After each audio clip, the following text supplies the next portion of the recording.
Okay, now we can study the third type of polyalphabetic cipher. In the last video, I told you about a Playfair cipher. Okay, the first polyalphabetic cipher that we studied was a Vigneer cipher. Okay, the second polyalphabetic cipher that we studied was a Playfair cipher. Okay, so actually these two types of ciphers are very much important. Okay, and both of them are highly relevant in ensuring security of your data. Okay, the third category of polyalphabetic cipher that we are going to study is auto key cipher. Okay, so thing that I want to tell you is that this auto key cipher is somewhat similar to Vigneer cipher itself.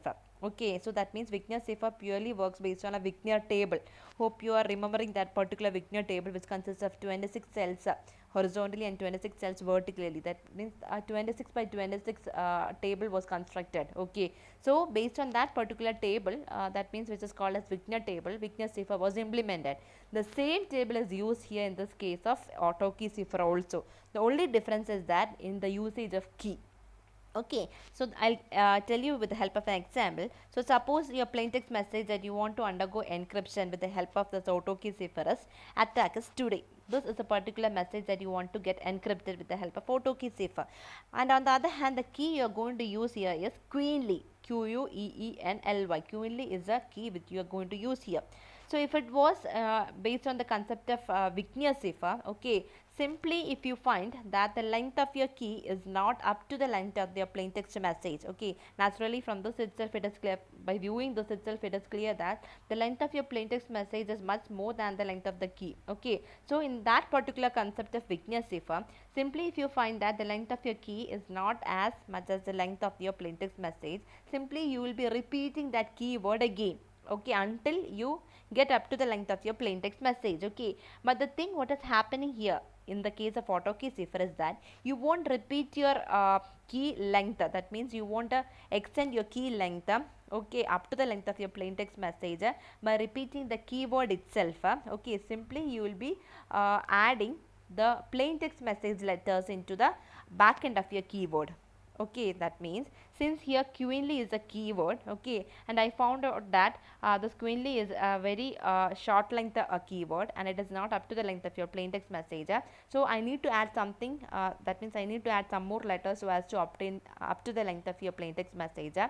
I will simply add ATTACK itself, because I am not going for adding the keyword itself in order to obtain the length of your plaintext message. Okay, that is what is concerned in the case of auto key cipher. Okay, so what is happening? See, simply look, attack is today. So corresponding to each and every plaintext message letters, you need to map some key message letters also. Okay, so queenly is there, but since it is a very short term, okay, the queenly keyword is a very short term, we need to add some more letters so as to obtain up to the length of your plaintext message.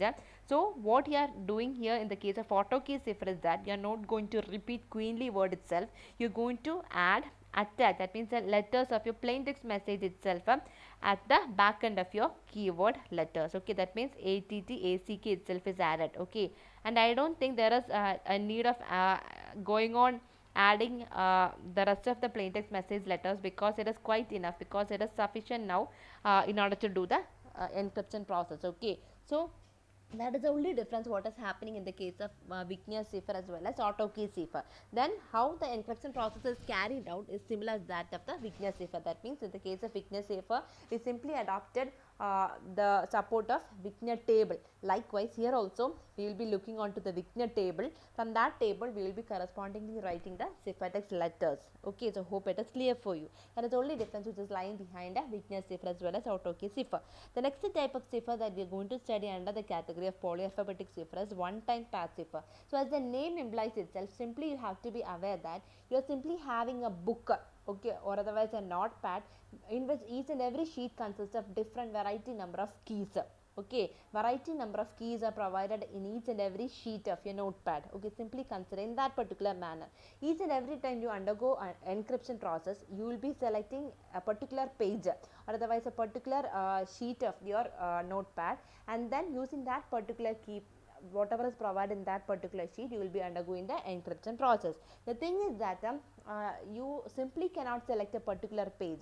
The key management unit itself will be giving you direction based on which you have to select a page which was created in this particular day. For example, the key management unit is giving instruction to the sender to select the key corresponding to the page which was created on 30th of September. Likewise, or otherwise, select the key which is given in the page, okay, uh, just after 30th page. Likewise, okay, likewise in forms of sentences, the key management unit will be simply given directions to the sender side, so as to select the pages corresponding to which you can retrieve the key and do the encryption process. Okay, so the thing is that each and every time you select a particular key from the corresponding page, that particular key won't be used anymore. Okay, it will be simply discarded. The next time you have to go on for the selection of the next page, whatever is there, okay, which provides some other key. Okay, so what all rules has to be followed in order to ensure security using this one time pad cipher is that the key must be truly random. I told you, whatever key is provided, it must not be provided frequently or repeatedly in any of the pages. It must be truly random. The second thing you have to ensure is that it must be at least as long as the plain text message. Then only you can do encryption with the help of this one time pad cipher. Okay, whatever is the length of your plain text message, up to that particular plain text message length, the keyword length also has to be satisfied. If the plain text message is having 10 characters, your key also must be of 10 characters. Okay, the third rule you have to follow is that the key must never be reused again. Okay, whatever key you are going to use, or whatever page you are going to consider in order to select for the key, okay, that particular page must not be used further for any particular encryption process. Okay, and the final thing you have to keep in mind is that the key must be kept completely secure. Okay, because the key is the most essential information that is actually ensuring the security of your data. Okay, so in any particular case, if the information regarding the key is disclosed to anyone, the security of your data is completely disrupted. Okay, so you have to keep in mind, in order to ensure the security of your key first of all, then only you can ensure the security of your data. So these are the things you have to keep in mind while you adopt a one time pad cipher in order to do the encryption process. Okay, so let us look on to the next example. So this is actually a plain text message, hello. Okay, so actually the key which is provided here is XMCKL. Okay, so actually this XMCKL key is not provided to you directly. You have been given directions from the key management unit to select a particular page based on certain factors or certain criteria and all. Okay, so so whenever when they told me to select a particular page based on a particular factor, I went on for the selection of that particular page, and from that page itself I got this particular key. Okay, so XMCKL, it is quite up to the length of the plain text message itself. So now I can start for the encryption process. So what we are going to do is that the only thing we are going to do here is the same operation as that done in the additive cipher. Additive cipher means Caesar cipher. Caesar cipher is also called as additive cipher. Okay, so the rest of the operations whatever you are going to do here is a similar function as that which is done in the additive cipher or the Caesar cipher. That means here we have obtained the plain text message in terms of various characters, and key is also defined in terms of various characters. Now we have to convert them into numerical form, then only we can perform P plus K mode 26. Okay, so whatever letters is defined in the plain text message is simply converted into the numerical value. That means H is converted into numerical value, that is 7, E is converted into the numerical value 4, L is converted into the corresponding numerical value, that is 11, and O is converted to the corresponding numerical value 14. So likewise the key value also, the key was defined in terms of characters, that is XMCKL. Okay, they also are converted into the corresponding numerical values, that is 23, 12, 2, 10 and 11. Now we have to perform P plus K so as to obtain the values which is given here, that is 30, 16, 13, 21 and 24. Next step you have to perform P plus K mode 26. That means each and every numbers that we have generated from P plus K has to be perform the mode 26 operation. Okay, so 30 mode 26 gives 4, 16 mode 26 is 16 itself, 13 mode 26 also is 13, 21 mode 26 is 21, 25 mode 26 is 25. Okay, so corresponding to each and every result that we have obtained after performing P plus K mode 26 need to be converted into the corresponding characters. So likewise we have generated EQ, V and Z. So the thing is that the same operations as that of the additive cipher or the Caesar cipher itself is carried out here. The only thing is that the way in which you are going to select the key, that is one-time patch cipher. Okay, in the case of one-time patch cipher, you need to select the key information based on a particular page of your notepad. Okay, that is the only difference what is happening in the case of both these types of ciphers. Okay. So next type of cipher is a Hill cipher. Okay, so Hill cipher is also a very important cipher which is frequently asked for various university examinations and all. Okay, so in the case of Hill cipher, we will be performing the encryption process based on a formula, that is C is equal to K into P mod 26. The thing is that actually in the case of multiplicative cipher that we have studied in monoalphabetic category of substitution technique. Okay, the first category of cryptographic technique that we have studied was monoalphabetic technique. So in that monoalphabetic technique, we studied one multiplicative cipher. I hope you are remembering that. Okay, so in that particular case also, we studied that simply you have to multiply, that means P into K mod 26 can be carried out in order to generate the corresponding cipher text C. Okay, so what we are doing here is that we are doing this matrix multiplication. We are not doing simple multiplication, we are going to perform matrix multiplication, that is P and K and all, we are going to consider them in terms of various matrices. Okay, and then we are going to perform matrix multiplication. We are not going for direct multiplication, we will be converting these each and every elements, that means K will be converted into or defined in terms of matrix, P, that is a plain text message, will be defined in terms of a matrix, and then we will be performing matrix multiplication so as to generate the corresponding cipher text, which also will be in terms of matrix.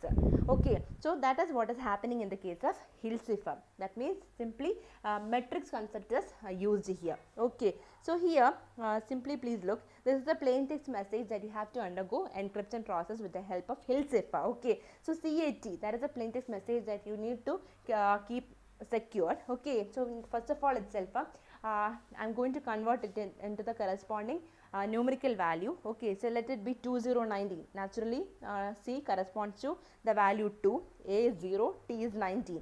Okay, so the thing is that what size of matrix I need to construct depends upon your key matrix. Okay, I told you K into P mod 26 is to be performed. Okay, so actually this is a P matrix, plain text message matrix.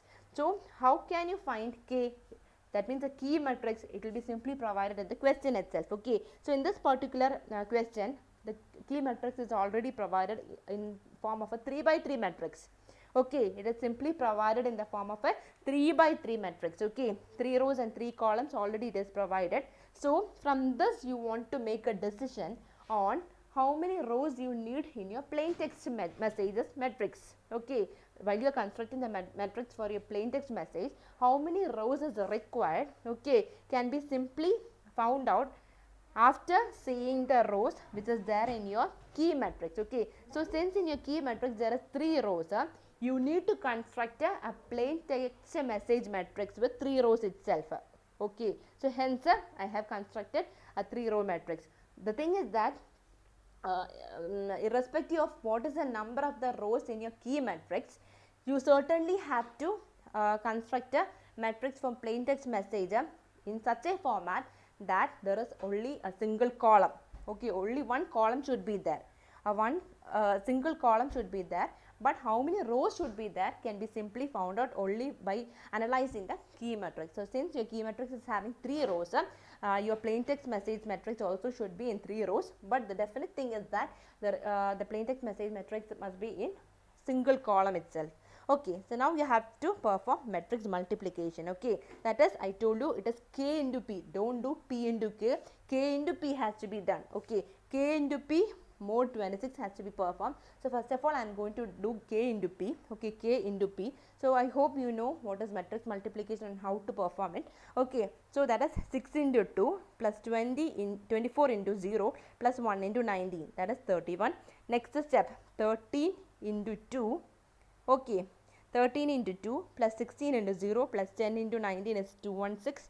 Next 20 into 2 plus 17 into 0 plus 15 into 19 is 325. Okay, so after getting this P into K into P, okay, please remember K into P, after getting the result of the matrix multiplication, you have to perform mod 26. So each and every number, that means 31 mod 26 has to be done, 216 mod 26 has to be done. Likewise, each and every number mod 26 is undergone to get 5, 8 and 13. So corresponding characters of each and every numbers has to be converted or has to be generated. The character corresponding to 5 is F, the character corresponding to 8 is I, the character corresponding to 13 is N. So likewise I was able to encrypt the message cat into the ciphertext message FIN, that is Fin. Okay, so this is how you are going to perform Hill cipher. Okay, the decryption side, the thing you have to note is that we have to perform K inverse. That means C into K inverse gives your plain text message. C into K inverse will be giving your plain text message. Okay. Then the last type of polyalphabetic cipher that we have to study is Vernon cipher. The thing you have to note here is that we are not going on to the detailed problematic view of this Vernon cipher. Okay, it won't be asked for university examination because here we have to convert the characters into various binary number format. Okay, so since it is not possible in all the cases, such type of problematic questions won't be asked in the case of Vernon cipher. But the thing you have to notice that you have to be aware on its basic concept. Okay, so in order to perform encryption, you need to generate the ciphertext. Ciphertext can be obtained by simply XOR operation. That means you need to perform XOR operation for plain text message and the corresponding key. Okay, so simply perform XOR operation with the plain text message character and the corresponding key character. Okay, and then you will be able to get the corresponding ciphertext character. Likewise, for each and every character you have to XOR the characters between the plain text message and the key characters. Okay, in the decryption side also the just reverse operation has to be obtained. Okay, that is the plain text is generated after XORing the CI, that means the character corresponding to the ciphertext and the character corresponding to key. Okay, so these are the various ways in which you can implement polyalphabetic ciphers. So what all ciphers we studied in the polyalphabetic cipher technique? First one was Wigner cipher, then Playfair cipher. Okay, auto key cipher, Hill cipher, Vernon cipher, one time path cipher, etc. Okay, so hope it is all clear for you.